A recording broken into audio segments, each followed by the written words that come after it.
तो ये सब देख के आपको पता तो लग ही गया होगा कि इस बार मैं फिर एक ट्रिप पे जा रहा हूँ आप सबको लेके।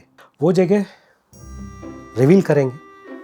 अरे रिवील तो तुम्हारे टाइटल से पहले ही हो चुका है, अब सस्पेंस क्रिएट करने से क्या फ़ायदा।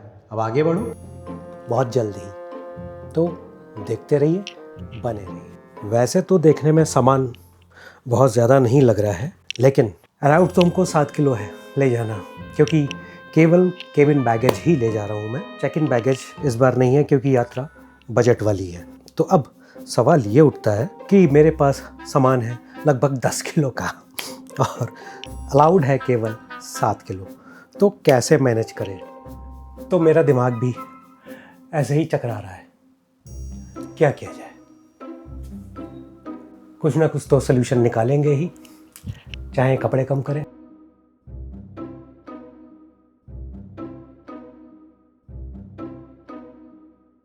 कपड़े ही कम करने पड़ेंगे, ठीक है, धो लेंगे बैठ के।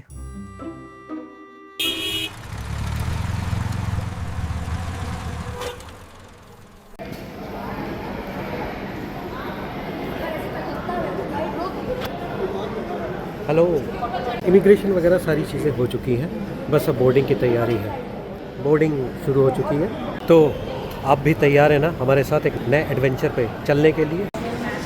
वैसे लखनऊ एयरपोर्ट बहुत सुंदर बना दिया इन्होंने, बहुत सुंदर, बढ़िया। ऐसा एहसास हो रहा है कि जंगल के बीच में से होके जा रहे हैं।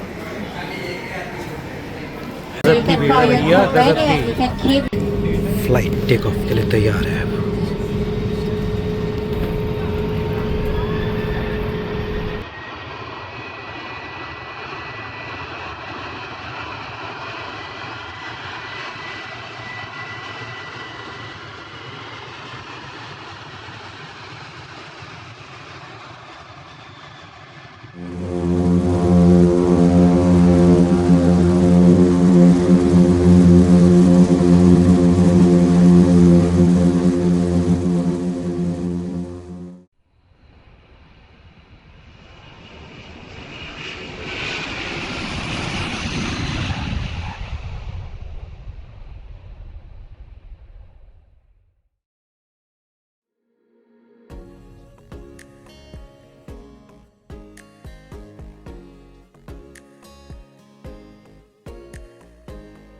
पहले रूम का टूर करा देता हूँ, उसके बाद बताऊँगा कि मैं कहाँ पे हूँ। थोड़ा सामान फैल गया है क्योंकि आज बहुत थकान हो गई थी, आते आते सो गए थे। तो ये है रूम मेरा, शानदार है। ये यहाँ का बाथरूम, बड़ा सा और साफ़ सुथरा है, क्लीन।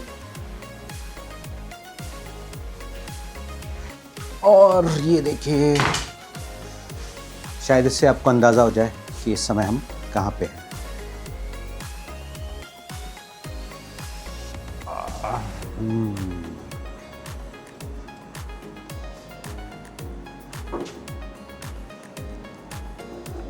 तो आपको इस समय अंदाज़ा हो ही गया होगा कि इस समय हम कहाँ पे हैं।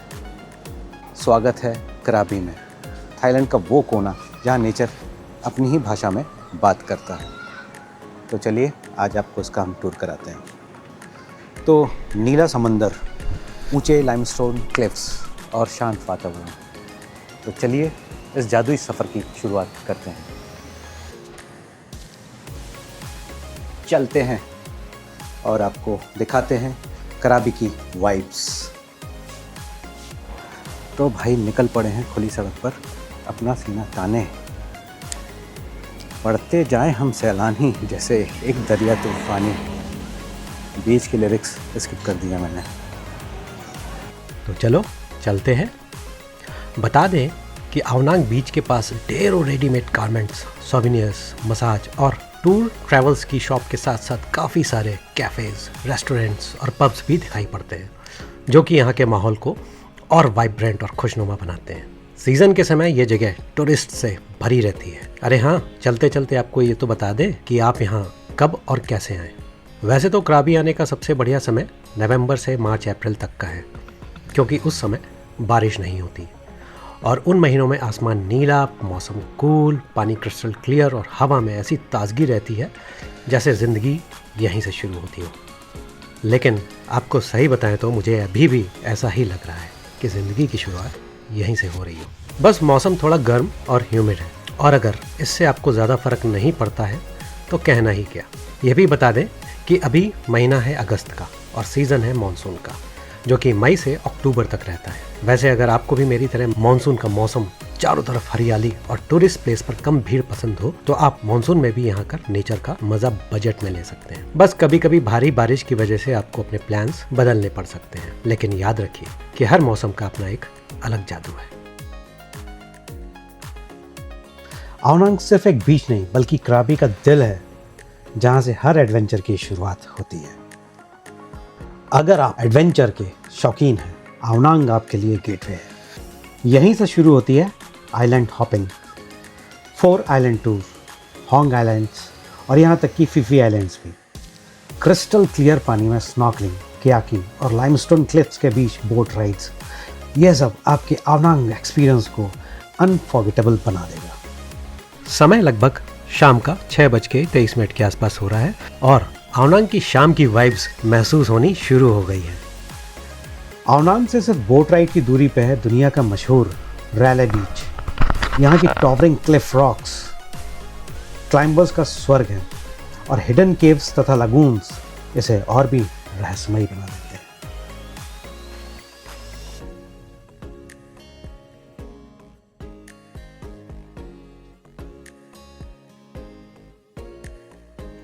शाम होते ही आवनांग की गलियां और बीच साइड कैफ़े जो है ना, वो म्यूज़िक और लाइट से जगमगाने लगते हैं। एक चीज़ और है, यहाँ का नाइट लाइफ फुकेट जितना वाइल्ड तो नहीं, लेकिन इतना ज़रूर है कि आप पूरी रात रिलैक्स और एंजॉय कर सकते हैं। रैगे पब्स, लाइव म्यूज़िक, कैफ़ेज़ और स्ट्रीट फूड स्टॉल, हर किसी के लिए कुछ ना कुछ है आवनांग में। तो भाई अब सवाल ये उठता है कि इतनी खूबसूरत जगह आया कैसे जाए। तो यहाँ पहुँचने का सबसे बढ़िया और तेज साधन जो है वो फ्लाइट्स ही हैं। फुकेट इंटरनेशनल एयरपोर्ट के अलावा यहाँ का अपना एक इंटरनेशनल एयरपोर्ट भी है, जो कि थाईलैंड के कई शहरों से जुड़ा है। इसके साथ ही कई कंट्रीज से डायरेक्ट फ्लाइट्स भी यहाँ पर आती हैं। वैसे तो बैंकॉक से बस का भी ऑप्शन है, लेकिन डिस्टेंस ज़्यादा होने के कारण फ़्लाइट लेना ज़्यादा कन्वीनियंट होगा। वैसे आपको सही बताएं तो मेरा बैंकॉक से कराबी का फ़्लाइट का किराया भारतीय करेंसी में मात्र 1000 रुपये पड़ा था, जो कि मैंने 2 या 3 महीने पहले ही बुक करा लिया था। तो अगर आपको फुकेट और कराबी दोनों जगह का आनंद लेना है तो फुकेट से कराबी और कराबी से फुकेट के लिए ना bus, mini van, speed boats, ferries और प्राइवेट टैक्सी के ढेरों ऑप्शंस हैं। आप ये समझ लो मिनी वैन का किराया लगभग 500 से 600 बात है, जो 3 से 5 घंटे में आपको आपके डेस्टिनेशन तक ड्रॉप कर देती है। डोसा कॉर्नर, जो कि कॉर्नर पर नहीं है। मुझे इस वीडियो में कई जगह वॉइस ओवर देना पड़ा। उसका कारण ये था कि यहाँ कई रेस्टोरेंट्स और पब्स में म्यूज़िक बज रहा था, जो कि कॉपीराइट स्ट्राइक का कारण बन सकता था। बीच दिखाई देने लगा है यहाँ से।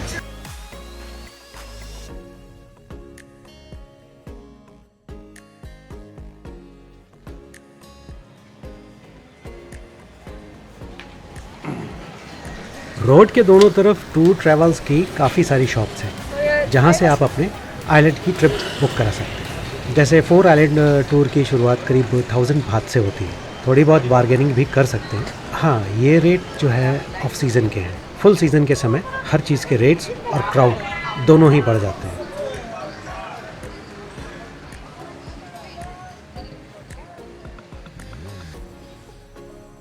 मस्त।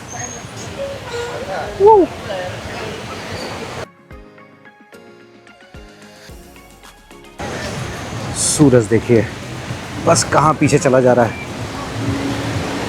छोटा सा टुकड़ा दिख रहा है एक सूरज का ना।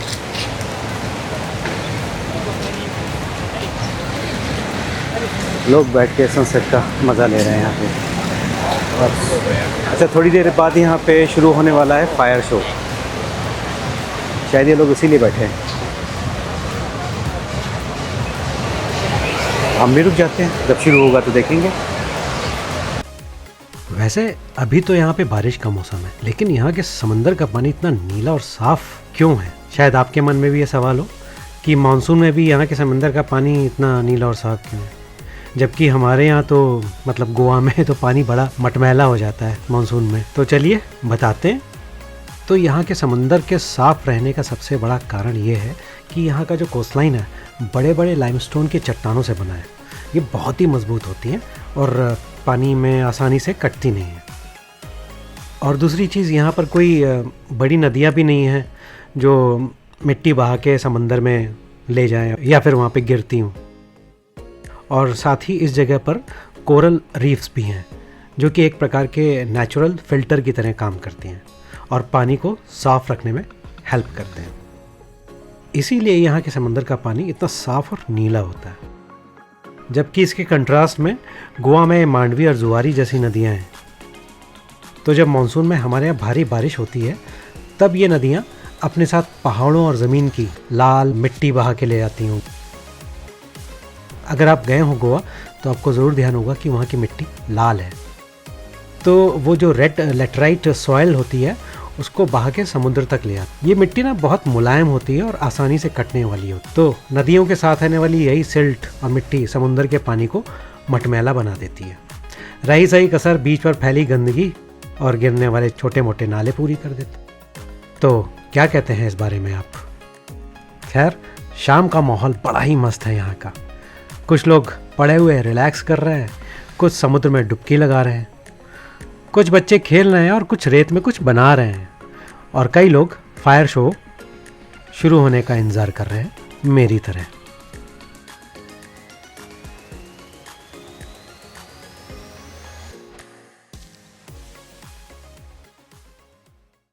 चलो, इंतज़ार ख़त्म हुआ। शाम गहराते ही फायर शो शुरू हो गया। ये शोज़ जनरली फ्री होते हैं और आवनांग बीच पर कई जगह परफॉर्म किए जाते हैं। शो तेज़ और शानदार म्यूज़िक के साथ होता है। लोकल आर्टिस्ट जो है ना, ये सब जलते हुए पोई, स्टिक्स और जंजीरों के साथ इसको परफॉर्म करते हैं। बीच बीच में फायर ब्रीदिंग इसे और भी रोमांचक बना देती है और पूरा माहौल एक फेस्टिवल जैसा हो जाता है। वैसे ये शो आवनांग की नाइट लाइफ का एक अहम हिस्सा है जो यहाँ आने वाले लोगों को एक शानदार और यादगार शाम देता है।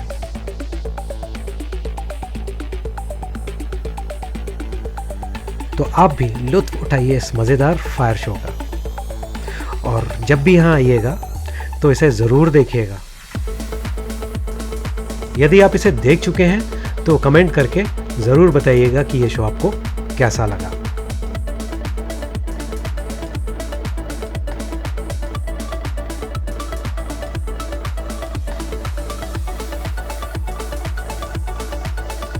साथ में चैनल को सब्सक्राइब और लाइक करना भूलना नहीं। और साथ में अगर आपको इस जगह के बारे में और जानकारी चाहिए हो तो आप मुझे कमेंट करके पूछ भी सकते हैं। मुझे आपकी क्वेरीज को सॉल्व करने में बहुत खुशी होगी, सही में।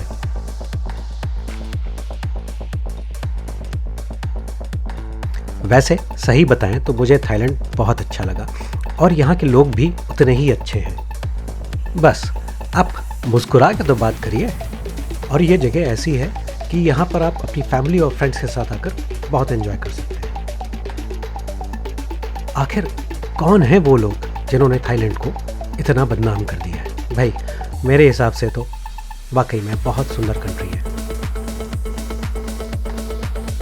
इन सब के साथ साथ यहाँ साफ़ सफाई का भी बहुत ध्यान रखा जाता है। सही बताऊँ तो मैं थाईलैंड के जितने भी शहर गया हूँ वहाँ मुझे कहीं पे भी कोई गंदगी नहीं दिखी है। वाकई में बहुत साफ सुथरा रखते हैं।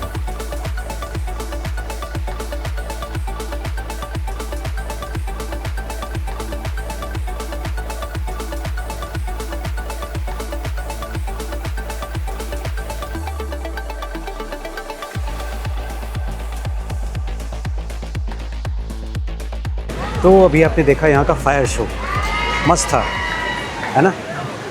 और ये यहाँ की बीच रोड है जो कि पटाया की बीच रोड से बिल्कुल अलग है। वैसे हर जगह की बीच रोड की अपनी अपनी खासियत होती है। यहाँ यूरोपियन क्राउड ज़्यादा है और पटाया में इंडियन क्राउड ज़्यादा था, और यहाँ वैसी चीज़ें नहीं होती जो पटाया में होती थी। आसपास मस्त शॉप्स हैं, ईटरीज़ हैं, शॉपिंग के लिए भी बहुत सारी चीज़ें हैं यहाँ पे। अगर आप शॉपिंग के शौकीन हैं तो यहाँ से आप कई सारी चीज़ें खरीद के ले जा सकते हैं। और ये रहा the most iconic landmark of Ao Nang, the sailfish sculpture. ऐसा लग रहा है कि जैसे अभी ये समंदर से कूद के बाहर निकल आई हो और मछुआरे इसको पकड़ने की कोशिश कर रहे हों। But this is not just an art piece, ये कराबी की आइडेंटिटी का सिंबल है। कराबी का कल्चर, इकोनॉमी और लाइफस्टाइल सबका कनेक्शन समंदर से है, और सेलफिश यहाँ पावर, स्पीड और फ्रीडम का रिप्रेजेंटेशन है। खैर, सेलफिश समुद्र में सबसे तेज तैरने वाली फिश मानी जाती है। भाई चाय की चयास, चाय ले आना यार एक, है ना? कौन सी अदरक वाली चाय बना दो बड़ी, बस। हाँ बस। और तो बहुत कस के चाय की चयास लगी थी, तो इन्होंने डिनर के लिए पहले बोला, लेकिन फिर बोला कि चाय, अरे बस फिर मन नहीं माना और बैठ गया चाय पीने। प्रीमिक्सेस तो मैं इंडिया से लेके आया था यहाँ पे, लेकिन कितना पियोगे? प्रीमिक्स में थोड़े दिन बाद मज़ा जो है ख़त्म हो जाती है। 4 दिन से वही पी रहे हैं, अब मन नहीं उसको पीने का, तो इसलिए यहाँ पे चाय मंगाई है। अब देखो कैसी चाय आती है। चाय आ चुकी है।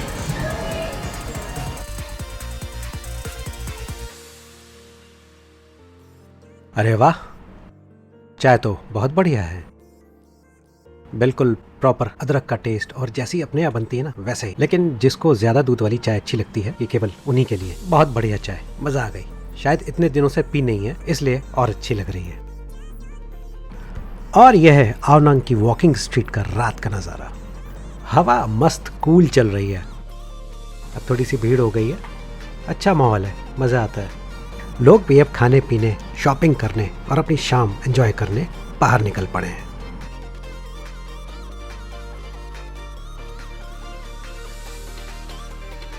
वैसे भारत से आने वाले टूरिस्ट्स के लिए यहाँ पे खाने पीने की कोई प्रॉब्लम नहीं होने वाली, क्योंकि यहाँ भी इंडियन रेस्टोरेंट्स काफ़ी सारे हैं, और छोटा टाउन होने के कारण आपको ज़्यादा ढूंढना भी नहीं पड़ेगा।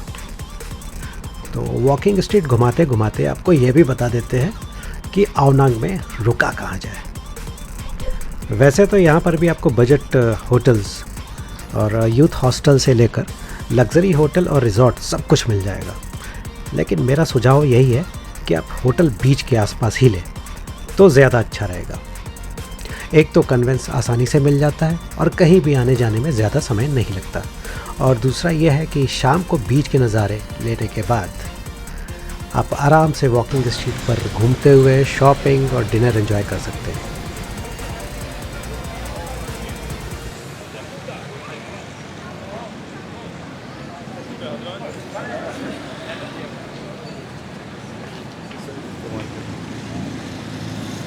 मेरा होटल भी बीच से बस वॉकिंग डिस्टेंस पर ही है।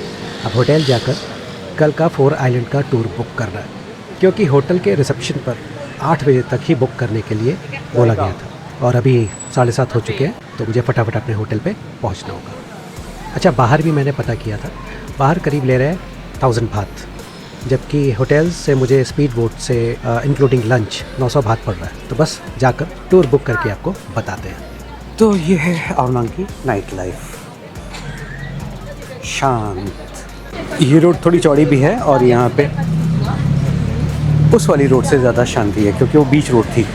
बीच रोड के सामने वाली जो मार्केट है वहाँ थोड़ा ज़्यादा शोर शराबा था।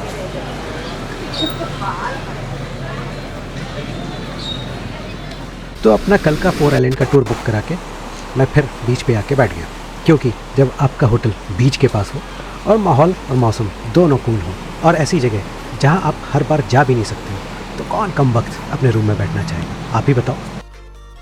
खैर, अभी लेते हैं आपसे विदा, क्योंकि अगले एपिसोड में आपको 4 आइलैंड के टूर पे भी तो ले जाना है ना। वीडियो अच्छा लगा हो तो लाइक, सब्सक्राइब और शेयर ज़रूर करना। मिलते हैं जल्दी, तब तक के लिए बाय बाय। वो दूर कहीं से एक बोट चली आ रही है रात में।